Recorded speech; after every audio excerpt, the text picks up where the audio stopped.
vous allez bien. Aujourd'hui, vous l'avez vu au titre de la vidéo, je vous retrouve pour ma pile à lire ou pioche à livres au choix de l'été, en comptant que l'été, moi je le compte sur juin, juillet, août, comme je préfère pour le pumpkin avec septembre, octobre, novembre. À la différence des autres saisons, je n'ai pas encore vraiment trouvé un challenge fixe chaque année. Voilà, qui m'emballe vraiment plus que ça ou quoi. C'est pas la saison qui m'inspire le plus de ce côté-là. Alors j'en ai déjà essayé plusieurs. Je pense que c'était le Sunny Summer Challenge. J'ai fait, je suis sûre, le Magical Summer Challenge. Et encore un autre, mais je vous ai... le Ice Cream Summer Challenge, je pense. Enfin, un truc comme ça. C'est un peu les idées. Mais j'ai un peu, c'est voilà, d'un côté, de l'autre, etc. Et pour l'instant, il n'y a toujours rien qui m'a trop convaincue. Et puis je vous avoue que cette année, j'avais pas envie de me prendre la tête beaucoup plus que ça.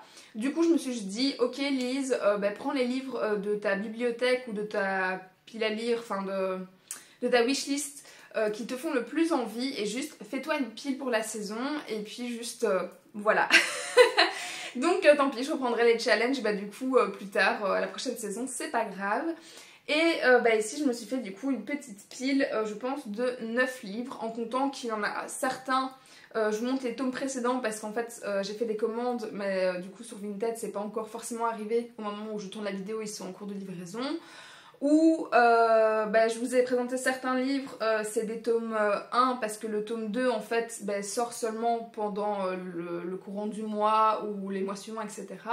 Ou alors je vous prépare des tomes 1 mais je compte lire par exemple une duologie et donc le tome 1 et 2 dans ce cas là, mais voilà, je ne vais pas présenter tous les livres non plus. 9 c'est déjà une bonne sélection à vous montrer et je vais arrêter de parler davantage et je vais le présenter tout simplement.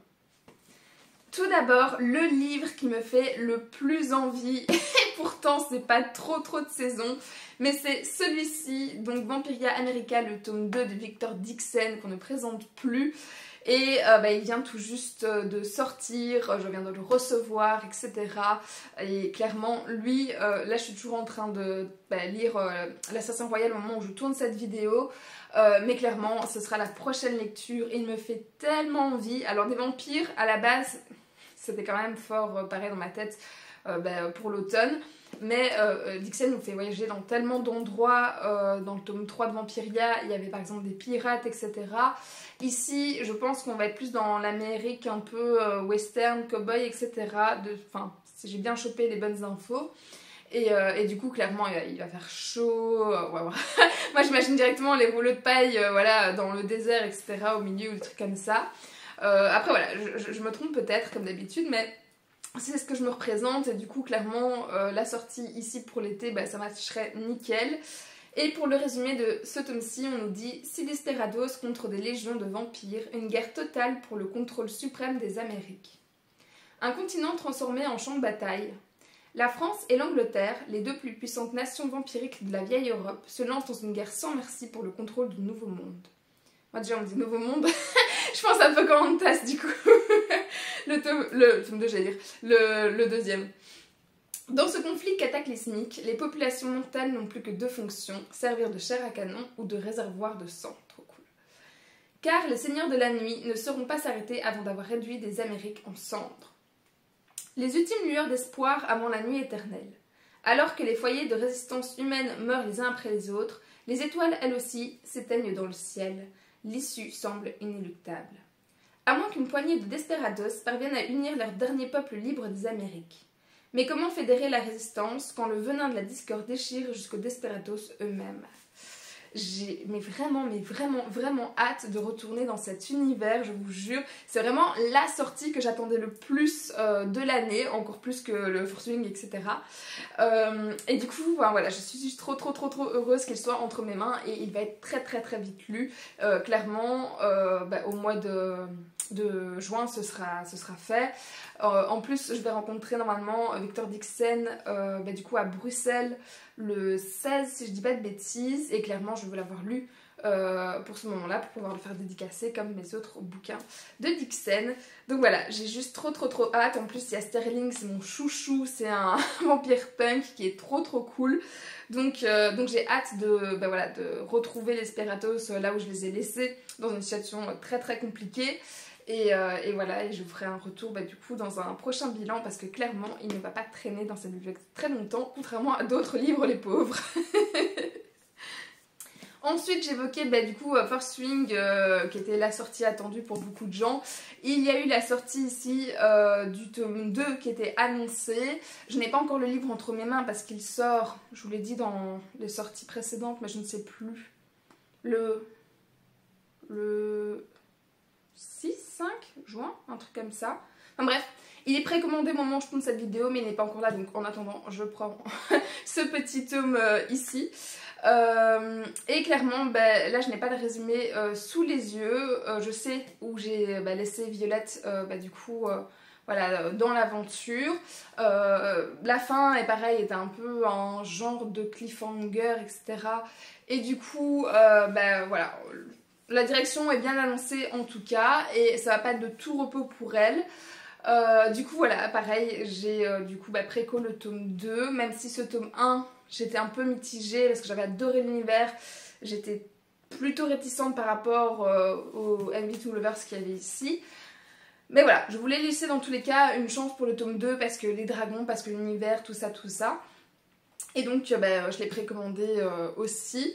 Ce sera sûrement le tome où ça passe ou ça casse. Mais voilà, j'ai trop hâte de retrouver les dragons. Donc je lui laisse sa chance.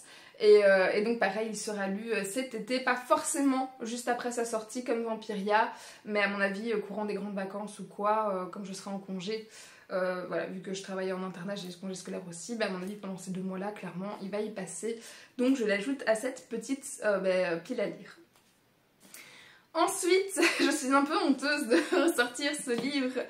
Je vais remettre un livre du mois de la fantaisie que je n'aurais pas eu le temps de lire.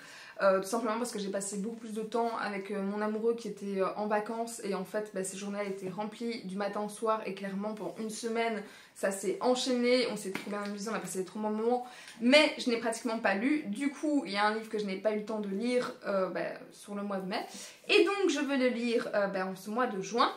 Et il s'agit de celui-ci, donc le chant des voiles de Tiff, ce qui me fait pourtant toujours autant envie. C'est toujours du coup des pirates. Et pour ceux qui n'ont pas vu voilà, les autres vidéos, je vais relire le résumé qui nous disait « L'océan, Lucas en a toujours rêvé.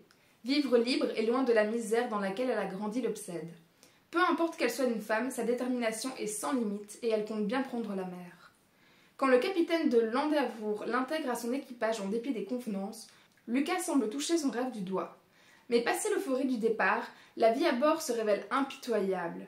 Sous les ordres de l'intransigeant et mystérieux maître Coq Axel, Lucas cherche à trouver sa place malgré le sexisme et la superstition légendaire des marins, alors que de véritables raisons de sa présence sur le navire lui échappent encore. Bien déterminée à percer les secrets de leur expédition, la jeune mousse découvre rapidement qu'en mer, rien n'est ce qu'il paraît être. Voilà. Je vous en avais déjà parlé, donc je ne vais pas m'étendre vraiment davantage dessus, surtout que voilà, je n'ai toujours pas découvert le contenu, donc je n'ai pas de nouvelles infos à vous donner. Mais clairement, je suis trop contente de le voir dans ma bibliothèque, c'est un cadeau que j'avais reçu, et du coup cette édition-ci, c'était uniquement disponible si on avait participé à la campagne Ulule, et moi je ne l'avais pas fait parce que je ne l'avais pas vu à temps. Mais c'est ma meilleure amie qui l'avait repéré, donc qui l'avait fait pour elle et pour moi et qui me l'avait offert du coup pour mes 30 ans. Et je suis trop heureuse parce que franchement l'objet livre est juste canon. Et du coup voilà, j'ai juste qu'une hâte, c'est de me replonger dans les récits de piraterie pour cet été. Clairement, moi on me dit été, on me dit pirate, c'est tout. Je peux pas les lire à vraiment un autre moment. Et du coup voilà, j'ai trop hâte, elle a l'air hyper badass. En un bouquin, l'histoire elle va être pliée et tout, c'est trop cool. Donc à mon avis, il va y avoir full rebondissement, péripéties, etc. en un seul tome. Et voilà, je suis très curieuse de découvrir ce qu'il y a derrière voilà, ces images, ce résumé, etc. Et pareil, du coup, je vous tiens au courant très prochainement parce que je ne compte pas l'étaler de mois en mois. Donc il sera lu rapidement. Et je vous le disais ici aussi à l'instant, du coup qui dit été dit piraterie. Vraiment, tous les étés il me faut au moins une saga dessus. Et souvent c'est des duologies ou des one-shots que je retrouve du coup dans ce thème là. Et donc je peux en mettre plein pendant mes étés. Et cette année, du coup mon choix s'est tourné véritablement sur celui-ci. Donc c'est le parfum de l'impératrice de Leslie Tanguy. publié chez Girlstone je pense, ouais c'est ça. Et pareil la couverture était très très chouette, je vous la montre un peu plus près, voilà. Et ça fait un moment qu'il est dans ma bibliothèque, mais j'attendais la sortie du tome 2. Maintenant que c'est chose faite, pareil, il est précommandé, non. Il est commandé, il est en cours de livraison, donc je ne l'ai pas sous la main pour vous le montrer. Je me rappelle juste que voilà, on est un peu dans le même thème pour la couverture, et on est toujours en tissu, sauf que là c'est mauve, si je dis pas de bêtises.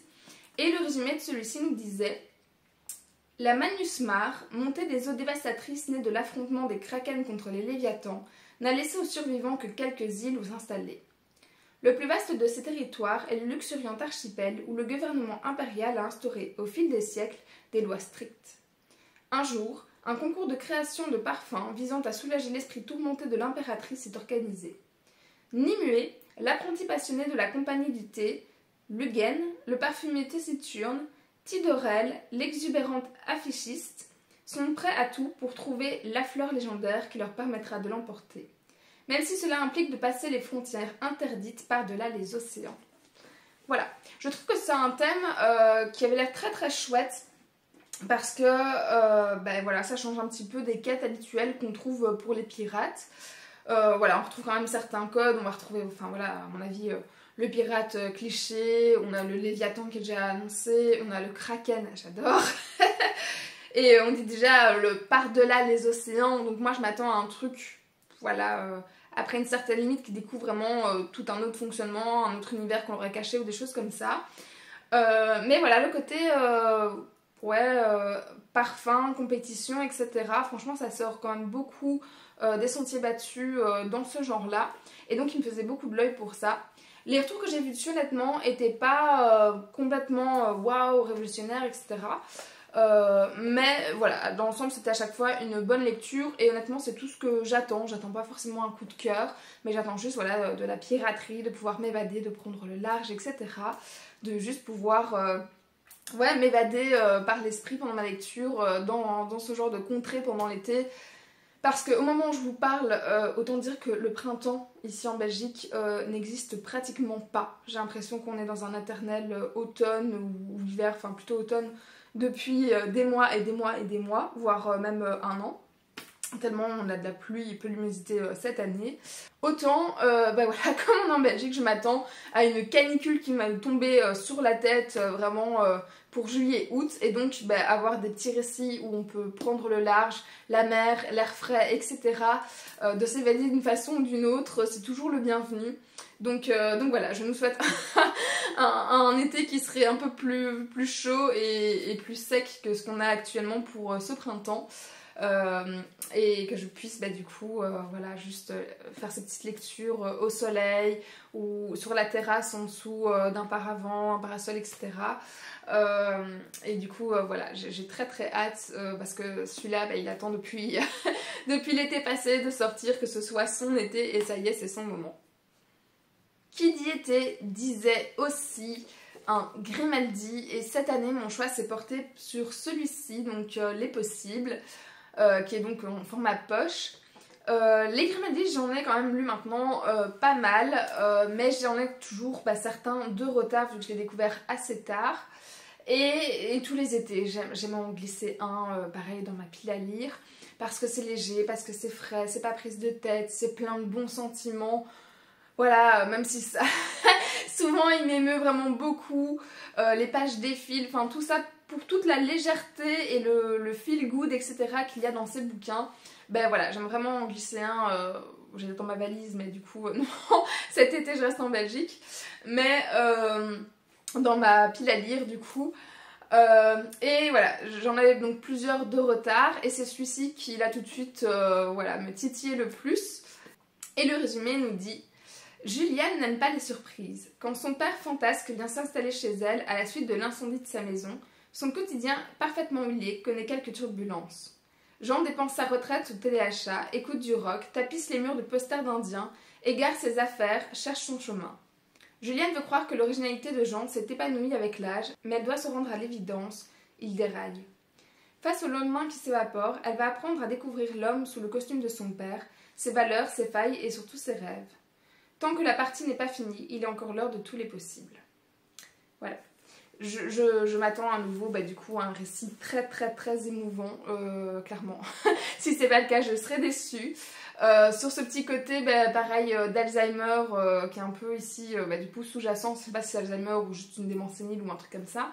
Mais voilà, cette petite relation, en tout cas, de personnes vieillissantes, vous savez maintenant, si vous suivez mes vidéos, que c'est des sujets que j'aime, qui me touchent très vite.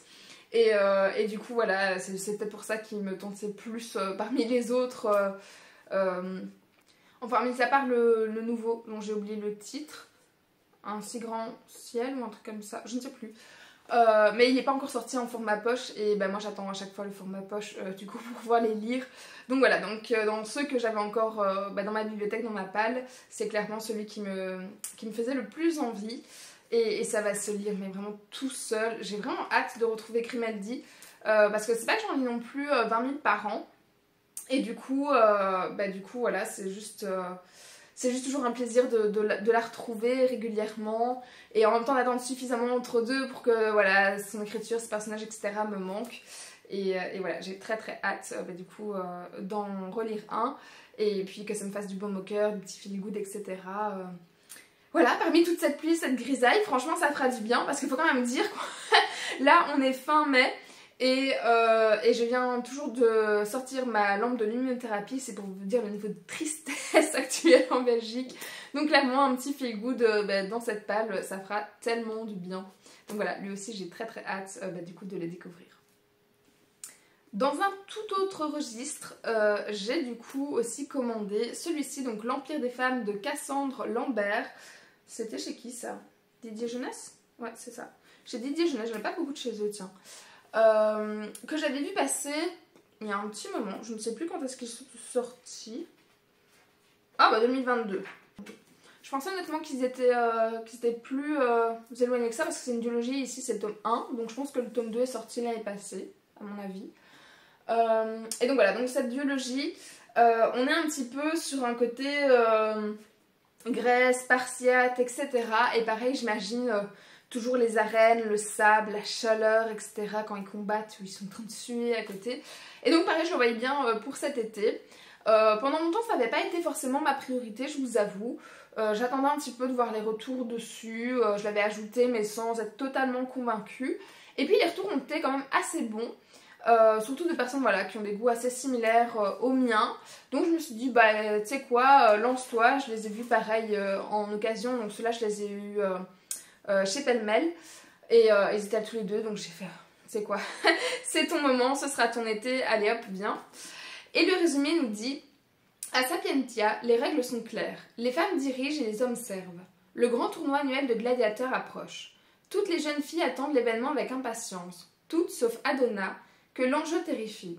Il faut y choisir son favori. Dans les geôles de l'arène, les hommes n'ont qu'une idée en tête, survivre à l'épreuve. Mais pour Éole, survivre n'est que le début d'une mission bien plus ambitieuse. Pour chacun, un long combat commence. Cassandra Lambert dénonce non seulement les régimes oppressifs et les inégalités entre les sexes, mais elle signe également un plaidoyer pour la liberté. Qu'on se le dise, son souffle romanesque est envoûtant. Voilà.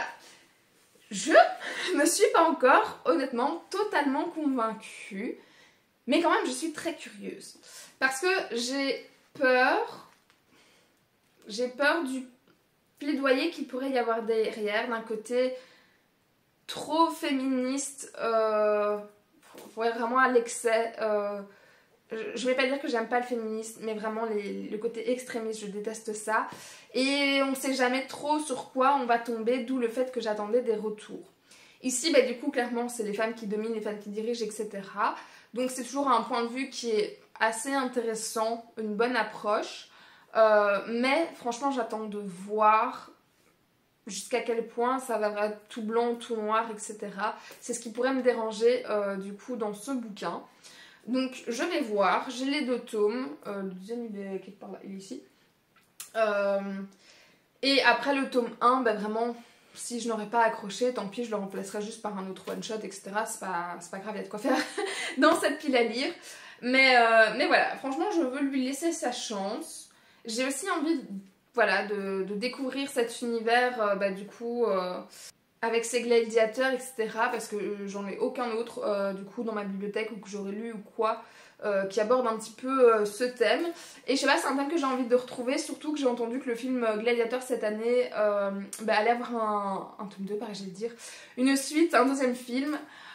Et du coup, je sais pas, depuis j'ai hâte du coup de les revisionner, j'ai hâte de me replonger dans ce style de film et de bouquin. Et du coup voilà, c'est comme ça qu'il a atterri dans cette pile à lire, c'était un peu son moment, son mood, etc. Et puis je croise vraiment les doigts pour que voilà, ce ne soit pas trop catégorique, qu'on ne fustige pas, voilà, toi t'es méchant, toi t'es un tel, nanana, etc. Je veux vraiment que ce soit beaucoup plus nuancé, c'est ce que j'espère. Et puis voilà. Après, sinon pour le reste, je trouve que ça peut être assez chouette comme univers aussi, dans le sens où on dit donc qu'il y en a qui sont esclaves, il y en a qui dominent et tout. J'aime bien aussi les livres où il y a des classes comme ça et il faut un peu passer justement d'une classe à l'autre.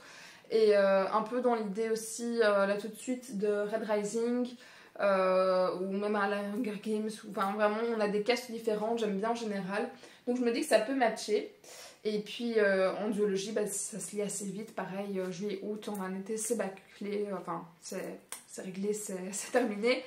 Et du coup voilà, donc on verra, et je croise les doigts parce que c'est le seul sur ma pile où vraiment j'ai un petit doute d'aimer ou pas. Mais voilà, autant faire des tests dans les livres qu'on lit, on ne peut pas tout aimer, donc celui-ci je le risque. Je suis en train de me dire que j'ai pris quand même aussi beaucoup, l'air de rien, de duologie ici. Parce qu'on va quand même être à la 3e dans cette sélection. Je dois terminer aussi donc celui-ci, donc l'engrangetant le tome 2. Je cherchais sur un nom plus précis. Je vois ici derrière les heures obscures, donc je pense que c'est ça. Et le résumé ne dit quasiment rien, on dit juste le temps sonne bientôt sa fin, tout se terminera avec toi ou perdura grâce à lui.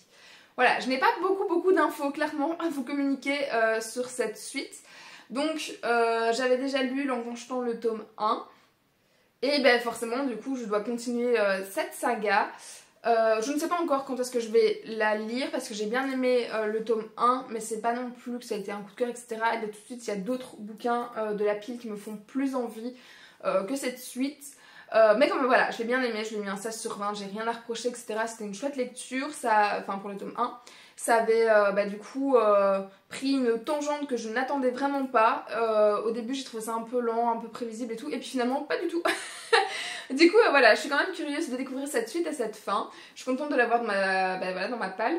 Et du coup je lui trouverai bien une petite place cet été à un moment ou l'autre. Voilà, pour pareil clôturer la saga. Il y aura beaucoup de sagas clôturées du coup sur cette saison.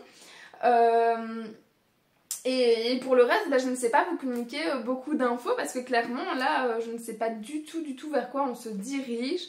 La fin laissait place à tellement de possibilités pour cette suite que là tout de suite je ne sais pas trop comment vous le vendre. Si ce n'est que voilà, j'ai envie de retrouver le personnage de Sophie, j'ai surtout envie de retrouver les Oranimas qui sont du coup tout ce qui est horloge, etc. Qui ont une âme avec qui elle s'est communiquée et qui ont de très chouettes personnalités. Moi vraiment je les retrouvais souvent, je les imaginais comme Big Ben dans La Belle et la Bête. Donc voilà, je m'étais beaucoup attachée à cet univers là, à ce parti là un peu steampunk. Un peu moins du coup aux personnages masculins qui ont voilà, une importance aussi dans l'histoire. Mais je suis très curieuse de voir du coup encore où Nell Pfeiffer, je ne sais pas comment on prononce. Bon bref, où l'auteur du coup va encore m'emmener, et du coup voilà, c'est pour ça qu'il est du coup dans cette pile aussi. Et je pense que c'est la dernière duologie du coup qu'on aura ici quand même. Ensuite, je vous l'ai dit, je poursuis toujours donc l'Assassin Royal au moment où je tourne cette vidéo, et ce sera encore le cas en juin, juillet, août. Et du coup pour vous en parler, j'ai pris du coup le tome 6 parce que c'est jusqu'à celui-là que je compte m'arrêter. Parce que je l'avais dit dans la saga donc, que vous voyez ici, il y a énormément de livres pour la saga l'Assassin Royal. Et en fait, donc l'Assassin Royal, le premier cycle va vraiment de 1 à 6. Mais techniquement, l'Assassin Royal, ça va de 1 à 13. Juste après le tome 6, il y a 9 livres des Aventuriers de la Mer à intercaler avant de reprendre du coup de 7 à 13. Et puis après, il y a encore les anciens, il y a encore d'autres cycles encore après. Mais du coup le plan c'est vraiment voilà, de terminer ce premier cycle avant du coup le pumpkin. Et du coup toujours de lire un livre par mois, ça ne change pas. Et chaque mois je me délecte de retrouver du coup cet univers, les personnages, etc. Franchement je suis plus que convaincue de Robin Hood. J'avais entendu que des échos absolument géniaux, des coups de cœur en masse, etc. Et je me joins tellement du coup à cette majorité. Et pareil, du coup je ne vais pas lire le résumé de ce tome 6 vu que je ne suis qu'au tome 3 au moment où je tourne cette vidéo. Je vais pas forcément lire non plus le résumé du tome 4 parce qu'il y a un moment j'ai pas envie de spoiler non plus sur ce qu'il y a derrière, etc. Mais voilà, j'ai vraiment hâte de poursuivre et de clôturer ce premier cycle. J'ai hâte de découvrir tout ce qu'il y a derrière, tout cet univers pendant des tomes et des tomes et des tomes et des tomes, pendant des années et des mois de lecture. Vraiment juste, je suis surexcitée rien qu'à imaginer voilà, tout ce que cet univers me réserve encore, vraiment. Et voilà, que dire d'autre du coup, si ce n'est que je l'intègre, je l'intègre, lui et les autres tomes, à cette pile à lire parce que clairement, je pense que de tous, à part peut-être Vampiria, c'est celui qui me fait le plus envie. Vraiment, je suis trop heureuse d'avoir commencé cette saga. Et clairement ma propagande est en cours pour que les gens le découvrent à leur tour. Voilà, j'ai attendu avant de les lire et ça y est, j'étais prête et je ne le regrette absolument pas. Donc voilà, objectif, terminer les 6 premiers tomes, le premier cycle, et puis voilà. Et on va terminer par une autre saga que j'ai en cours, et pareil, le livre est en cours de livraison. Là par contre, je ne l'ai pas trouvé en occasion. Ou alors sur Vinted à des prix qui clairement n'en valaient pas la peine parce que c'est toujours l'édition qui pose souci. C'est du coup Anne, donc la saga Anne. Donc ici on serait au tome 3, donc je pense de mémoire, si je dis pas de bêtises, que c'est Anne de Redmond à ce moment-là. Pareil, je n'ai toujours pas de résumé à vous donner puisque à l'arrière on n'a absolument rien du tout. Donc là je vous ai pris le tome 2 vu que voilà, le 3 je ne l'ai pas en main. Mais voilà, je peux vous dire que le tome suivant est tout aussi fleuri, ensoleillé, etc. Et clairement ça donne tellement envie d'aller rejoindre Anne dedans. et du coup voilà, de découvrir la suite de ses aventures, de son quotidien. Clairement, je m'attends à l'aimer exactement au même niveau que celui-ci et que le tome précédent qui pareil... non, vous voyez pas, il est juste ici. Et voilà, c'est juste le plaisir de retrouver Anne, qui est tellement authentique, tellement lunaire, tellement atypique, exceptionnelle, tout ce que vous voulez. Voilà, dans un quotidien qui par contre est tellement simple, basique. Ouais, et juste avoir ce contraste entre voilà, ce truc complètement banal et en même temps tout ce qui se passe dans sa tête et qu'elle retransforme voilà, tout son quotidien grâce à sa passion, à sa poésie, à son imagination, enfin toutes ces choses là. Et donc c'est toujours clairement un vrai plaisir voilà, de retrouver Anne et j'ai vraiment hâte parce que je me suis dit pareil que j'allais faire un tome par saison suivant les couvertures. Je reprends la couverture du tome 1 pour que vous ayez un peu l'idée. Donc clairement là on était parti sur l'automne, ici j'étais partie sur le printemps, le suivant du coup c'est l'été. Et par contre le suivant là je pense que je dois attendre l'hiver parce que il y a plein de neige, etc. Mais voilà, peu importe le temps que je vais attendre entre chaque tome, ça, à chaque fois je me délecte du moment où je pourrais le sortir de ma bibliothèque, juste me replonger dans toute cette poésie, cette simplicité, ces belles valeurs, juste c'est tellement attendrissant, juste il y a un petit côté peut-être pas feel good mais complètement doudou dans cette saga et clairement j'ai très hâte du coup pareil de découvrir le tome 3, voilà, de voir où elle en est dans sa propre vie, dans son boulot, dans ses amours, dans ses relations avec sa famille, etc. Et voilà, il va y avoir plein de petites surprises de quotidien sans qu'il y ait vraiment de grands waouh dedans, je le sais, mais quand même j'ai trop hâte de poursuivre du coup la saga. Et voilà, on arrive déjà à la fin de cette sélection qui part un petit peu dans tous les sens, mais clairement c'est ce que j'aime. On part en tout cas sur autre chose que des lectures hyper tristes, hyper dures, hyper, je sais pas, genre thriller, etc., machin très sombre. Non, pour le coup, voilà, on va vivre plein d'aventures avec des chouettes personnages et tout, dans des grands espaces. Enfin voilà, c'est comme ça que je me représente l'été et que ça se représente du coup dans ma pile à lire. Et voilà, j'ai très hâte de découvrir certains de ces tomes. C'est toujours ça en fait, quand je termine la saison précédente, j'ai trop hâte d'être à la suivante parce que mes envies changent aussi en fonction voilà, du temps, de la météo, enfin juste voilà, les envies changent au fur et à mesure des jours et des mois. Et du coup, quand j'approche comme ça, bah, j'ai vraiment hâte de juste passer à la saison suivante pour juste renouveler, faire un changement et ouais, complètement changer de décor, de registre, etc. Et du coup, bah, cette fois-ci ne fait pas exception à la règle, tout simplement. N'hésitez pas à me dire dans les commentaires si vous avez lu l'un ou l'autre de ces livres, si du coup vous attendez certaines de ces sorties dont j'ai parlé ici, quel est le livre que vous avez envie de lire aussi voilà, pour cette saison plus chaude. Et voilà, et du coup forcément si dans les commentaires en emoji on va mettre un petit soleil en espérant sincèrement que du coup il nous en apporte en Belgique, je vous jure je n'en peux plus. Mais comme les trois quarts des gens hein, honnêtement, parfois on va un peu mieux et l'entourage en souffre et on se dit ah pour l'instant ça va et puis la semaine d'après on est ramassé, enfin pour ça c'est un calvaire, bienvenue en Belgique. Et du coup voilà, enfin bref, mettez un petit soleil voilà parce qu'on aimerait bien en avoir un peu plus. Et je vous retrouve forcément comme d'habitude bientôt dans une autre vidéo et je vous fais plein de bisous d'ici là.